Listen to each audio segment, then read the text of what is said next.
Habari ma Africa, mimi ni King, nina furaha kukutana na wewe. Asante kwa kutazama King Says So. Ladies and gentlemen, there's a video last week that Colleen Makhubele was in a church where she was praising the involvement of Israel that has played a pivotal role in supporting Black Africans, and in particular South Africa, in their times of need during apartheid and all of that. And we are asking, she named some few Jewish people that have supported and chauffeured President Nelson Mandela, and all of the things that she said. I'm going to play you guys the clip for that. But I'm also going to give you guys the reason why I think Colleen Makhubele made a mistake by saying that. And because of her belief and her faith in Christianity and her support in the Israel country, she's going to be removed from the chief whip position, maybe even removed from the MK political party. Why am I saying that? If you remember carefully, there was an organization that wrote letters to the MK political party complaining about the MK political party Secretary General Fred Shivambu going to Bushiri. It was not a complaint to go into Bushiri. MJC is an organization that assists the MK political party financially, and they cannot assist them if they are seen supporting Israel. And you know, Prophet Bushiri supports Israel with everything. Most Christians support Israel. And they don't even know that those Jews are fake Jews. But anyway, go right buffet. Let me give you guys the receipts, and you guys can make up your own mind. Let's talk about that, Paseta, and much more. Welcome to King Said So, Africa's one land, one language, one currency, one army on King Said So. Africans can unite. Your Pan-Africanist podcast. Enjoy. Peace in Pan-Africanism to all my African brothers and sisters from all around the world. Welcome back to King Said So. I'm your host, Kagiso Hlongwane, host is in Jiva Sono, and we're back at it again. Ekaya Ileba Yini. Guys, let me thank everyone who joined us with the live link that we had. We had a dialogue with the youth of Paseta. We were joined by quite a few people who enjoyed that dialogue that we had, about 15 people speaking their minds out as the youth of South Africa. And let me tell you, out of that talk that we had, we decided that on the 50th anniversary of June 16, next year, we will be in Kimberley to celebrate the milestone of the achievement that we would have achieved in the grounds of Paseta. It's not easy, ladies and gentlemen. We need your assistance because we want to at least show something visible there in terms of the phase 1 of the building project in Paseta. And how you can assist us, you can go and support us by sending a 50 rand, just a 50 rand Japela, or more if you can do more. If you are working and you are able to do that, we will really appreciate it. There are some people who've got money who can say, I can buy you guys a pallet of bricks, and we've got a Mike Khadebe campaign that is 1,500 rand. You send it to our bank account, you give us a reference number, and we will send a certificate of gratitude towards you for partnering with Paseta. And those who want to partner and do more, you want to give us 50,000, 100,000, you want to see this school be built, please contact us, contact me, and speak to me privately on how you can contribute to that. We welcome all the political parties. If they want to assist us, they must know that the Pan-African School of Economics, Technology and Agriculture is not politically affiliated. We want African people to unite, and if they can assist us to build this thing, most welcome. Ladies and gentlemen, Colleen Makhubele, I am telling you right now, she's not going to last in that position of chief whip of the MK political party in parliament because of the stance that she took. This is a risky stance that she took to support Israel and attack Palestine. Say Palestine has done nothing to South Africa, for South Africa, and Israel is the angel that has been with us. I'm like, how this woman think we don't know history? Quoting some few half-truths there and thinking that we can't go on Google and just check what is going on. Anyway, I want you to listen to what Colleen Makhubele said, because I'm telling you, once the civil society, let me put it in inverted commas, the civil society gets this clip, more letters are coming the way of the MK political party, especially straight to Nkandla. And Jacob Zuma will have to answer, why is it that they allowed Floyd Shivambu to go to Israel, to Malawi, to a man who support Israel, and now they've got their own chief whip, a member of parliament, who is speaking against Palestine directly and praising the Israelis. Imagine, those people put Gaza down. They put Gaza down flat, and you want to support them. Jesus. Listen to this. In this nation, we are suffering the same fate. There has arisen a generation that does not understand the contribution of the Jewish people in this nation.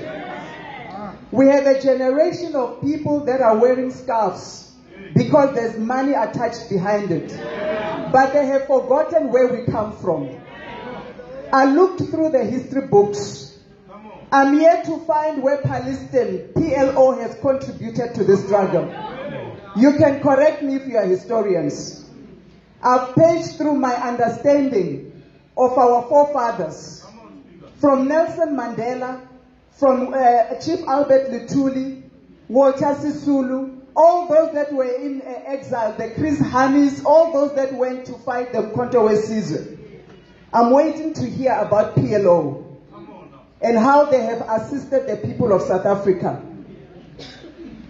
In 1955, when the Congress of the People said, I was very pleasantly surprised to understand when the Congress of the People, where we get our name COPE, it was different factions of people, from the Indians, coloreds, SACTU, it was South African Communist Trade Union. You know who was the leader of that South African Communist Union? It was Leon, the twin brother of Norman Levy. These were Jewish people who were assisting, fighting side by side with our liberation movement. The Freedom Charter was born out of that Congress. There were 6 signatories in that Freedom Charter. You know who was the 6th signatory? It was a Jewish Leon. He signed the Freedom Charter, which is the bedrock of our institution. I want you to show me where Palestine is recorded as part of our history and the foundation of our democracy. Because it's important that when trends change, you don't forget who helped you in your need. It was Dennis Cooney. He was a Jewish man, a lawyer, who chauffeured Nelson Mandela when he was in hiding. When Nelson was arrested to go to Robben Island, you must read your history. It was a Jewish chauffeur who was protecting them. Nelson Mandela, Walter Sisulu, and then they were staying in Lily's farm in Rivonia. You know who owned Lily's farm? It's still there for you to go to history. So besides the biblical perspective that we're looking at, there were serious Jewish lawyers that defended your mother, my mother, your grandparents, that made sure that we birthed this democracy. Now we have been told by Colleen Makhubele, and I'm not going to attack her religious belief. Ne? Everyone is free to believe whatever they want, but in the political space, you are controlled by those who feed you. She will find out very soon what I'm talking about. She can say we are in a generation that does not know or understand the contribution that the nation of Israel had to South Africa.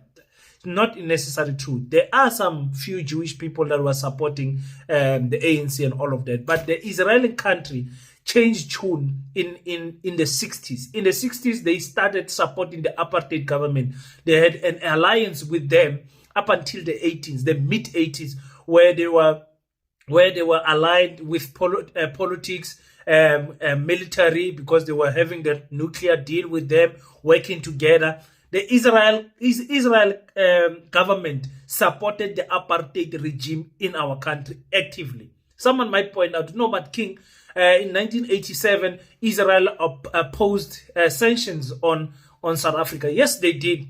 after they've been pressurized. And remember, 1987, 88, 89, by that time, the negotiations were already kick-started by the apartheid government with the ANC, especially with Nelson Mandela. So they told them that we are going to go into a position where we are going to release this prisoner. We're just talking to him, cooking him properly, so that by the time we release him, excuse me, by the time we release him, it will be in our favor. And Israel posed weak sanctions towards South Africa. So Israel has supported the apartheid regime for a long time. Those who want to speak about Palestine, it's a debate for another day. I'm not going to get into that. She attacked Palestine, saying she looked in the history books. She can't see what has Palestine done. So, let me just check my notes here. So for me, when I talk about Colleen Makhubele being removed as the chief whip, is because of exactly that. Unfortunately, in South Africa, you are not free to believe whatever you want as a politician. Whatever you align with is going to come back and haunt you in politics. They are going to remove Colleen Makhubele as the chief whip. I'm telling you guys, why King? Why King are you saying so? I'm saying so because of MJC. Do you guys know what is the MJC? You forgot why Floyd was removed as Secretary General, eh? Okay. Because you have forgotten, I'm going to play a short clip that is going to remind you on what Jacob Zuma himself said. We thought it was important to talk about what has happened in terms of what people were saying. After our SG had visited Malawi, there were quite a number of things that came. We received a lot of letters from what do you call them? Civil society. Was it the civil society? I doubt. No. Huh? MJC, yes. MJC. They were complaining. There were quite a number of letters that came unhappy. They said a number of things. You guys heard it? I like it because Jacob Zuma made a mistake here. Because when Unathi Nhleko and Umtamulo Ndlela spoke about why Floyd Shivambu was removed from the MK political party because of the trip of Malawi, they quoted the civil society, and people were asking civil society, who wrote these letters to civil society? Ubaba was sitting there listening to them saying civil society, but when he took the mic, he did not want to use the word civil society, which is an umbrella term. He said, no man, it's not civil society. I don't think it's civil society. Who is it? And then somebody said to him, MJC. They gave the abbreviation. But we went on King Said So and checked out who is this MJC that is aligned with the MK political party. And that is the Muslim Judicial Council. They are for Palestine. They are for 100% Palestine. He says they were not very happy. They wrote they wrote to the MK political party a few letters, and they visited him at Nkandla, by the way, to go and speak to him to say, listen, we can't support you guys. You can't come to us, ask for support, but then you go and support people that support the countries that bomb Gaza. They can come with the pictures and show you what happened to Palestine. I don't know what type of a person defends Israel. I don't know. Intanga zabo abo Iran, they are there now. Zizokhala. I was talking to Ntiki Mazwai, and as she sent me this clip of Untole, and I was like, my queen, Israel. I don't care what happens in Israel. We as Africans have got enough problems here. We've got enough problems. I am supporting and against total genocide of the Palestinian people. I mean, how can you watch those pictures and not think that is genocide? How can you not? I don't know. I don't even know if YouTube allows us to speak about these topics. But anyways, she will, once that organization gets a hold of this video, they will write letters to the MK political party complaining to Jacob Zuma, and Jacob Zuma will be, his hand will be forced on Colleen Makhubele. She made a mistake and she will be removed. I trust you me, it will happen. Islam people, they don't play. Muslim people, they don't play with their money. They don't play, they don't beat around the bush when they speak. So that's my presentation to you guys. Because of that, because of her stance, and again, she's free to believe whatever she wants to believe. Those fake Jewish people, they are free to support them, and Netanyahu or Ubani, they are free to support those people. When Iran started throwing missiles to Israel, he left the country. The commander of the army left the country. Anyway, I'm not here about that. I'm just here about Usiswami Makhubele, a big mistake that I believe that she made. And she will, if she does not be removed, you will hear her changing her tune very soon, because they will address this matter with her. Oh my goodness. Yeah, Bafethu, let me go and rest. Ngiyabonga kakhulu for the support that you are giving to this channel, to the Pan-African School of Economics and Agriculture, Technology and Agriculture. We really are humbled with your support, ladies and gentlemen. Let's continue to build. Remember, they must so that we can build. Peace in Pan-Africanism. I salute you.